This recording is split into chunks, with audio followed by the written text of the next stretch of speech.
네, 이제 모레 20대 대통령 취임식 열립니다. 내일은 문재인 대통령 퇴임 연설 있고요.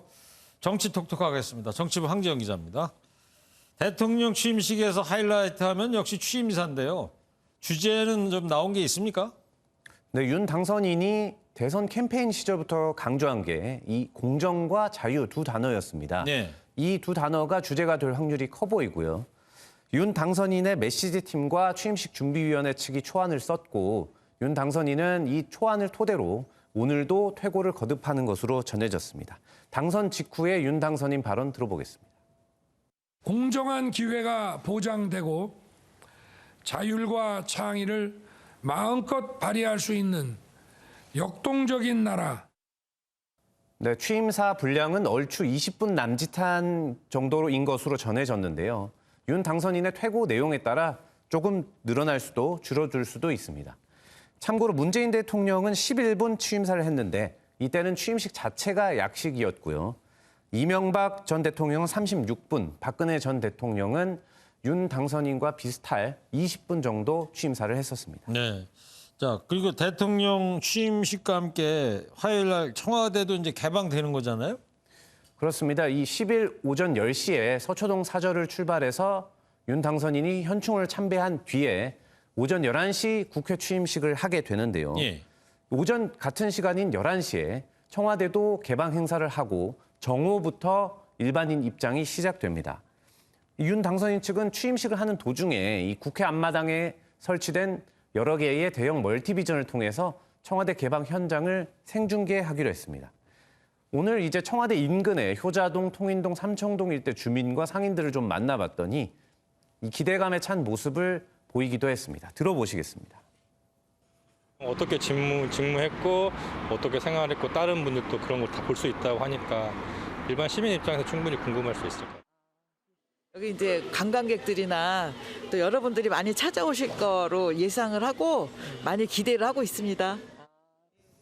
자, 그러면 이제 국회에서 취임식 끝나면 용산 집무실로 이동한다고 알고 있는데 준비 작업은 잘 돼가고 있습니까? 네, 용산 집무실이 들어설 곳이 국방부 청사인데요. 오늘 국방부 청사에는 또다시 대한민국, 새로운 국민의 나라라는 문장과 대통령 취임식을 상징하는 대형 현수막이 걸렸습니다. 저 오늘 모습입니까? 그렇습니다. 그리고 눈길을 끄는 부분이 있었는데요. 바로 이 국방부 1층으로 들어가는 정문에 대통령을 상징하는 게 바로 봉황 장식입니다. 네. 그 장식이 새겨진 사진이 공개가 됐습니다. 그렇군요. 이 청와대 외에 서울 다른 건물에 봉황 장식이 새겨지는 것도 사실 상당히 이례적인 일이라고 할 수 있겠습니다. 그리고 이 삼각지 일대 도로에서 국방부와 합동참모본부로 들어가는 길에 있던 간판의 모습인데요. 원래는 국방부 합동참모본부라고 적혀 있었는데 오늘 보니까 이 글자들이 없어지고 내용이 없는 간판으로 대체됐습니다. 그러네요. 이제 뭐 명실상부한 대통령 용산 집무실 시대가 다 됐다. 이걸 실감할 수 있는 모습들이었습니다. 그렇군요. 자, 윤 당선인은 용산 집무실에서 곧바로 10일부터 업무에 들어가는 겁니까, 그러면? 네, 10일 오후에 윤 당선인이 이 집무실에 왔다가 다시 국회 경축 연회를 위해서 오후에 국회로 이동을 하고요. 네. 저녁에는 신라 호텔 만찬에도 참석을 합니다. 이 경축 외빈 사절에는 가장 눈에 띄는 게 중국의 이 왕치산 국가 부주석입니다. 이 시진핑의 오른팔로 불리는 인물인데요. 역대 대통령 취임식에 오는 중국 인사 중에 최고위급입니다. 그리고 미국에서는 현재 해리스 부통령의 남편이 오고요. 일본에서는 기시다 총리가 못 오는 대신 대표 사절로 하야시 외무상이 참석할 예정입니다. 네. 자, 그리고 내일 문재인 대통령이 청와대에서 마지막 퇴근을 하지 않습니까? 내일 일정이 어떻게 됩니까? 문 대통령 내일 일정 말씀드리면 아침에 서울 현충원과 효창공원을 찾아서 독립유공자 묘역을 참배합니다.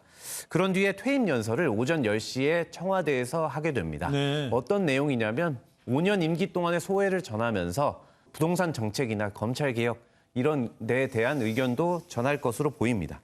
그리고 저녁에는 청와대 본관 및 대정원에서 전체 청와대 직원들과 마지막 인사를 나눈 뒤에 6시쯤에 이 분수대 앞에서 일반인들과 만나게 되는 마지막 퇴근길 행사를 할 것으로 보입니다. 네. 그리고 내일 뭐 거기서 바로 양산 사저로 가는 건 아니고요.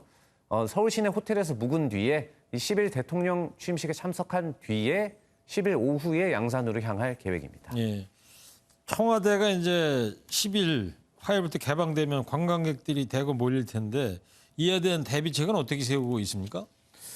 네, 이제 10일부터 22일까지는 이제 인터넷에 사전 신청이 완료된 시민들이 청와대 경내를 찾을 수 있는데요.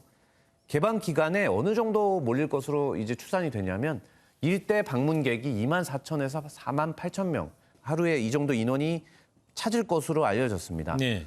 그래서 이제 서울시는 청와대 인근의 안국역을 이제 순환하는 버스를 추가로 배차하고 또 이 인근의 지하철 5호선을 추가로 증차하는 등 교통 대책에 나섰습니다. 알겠습니다. 지금까지 정치톡톡 황재원 기자였습니다.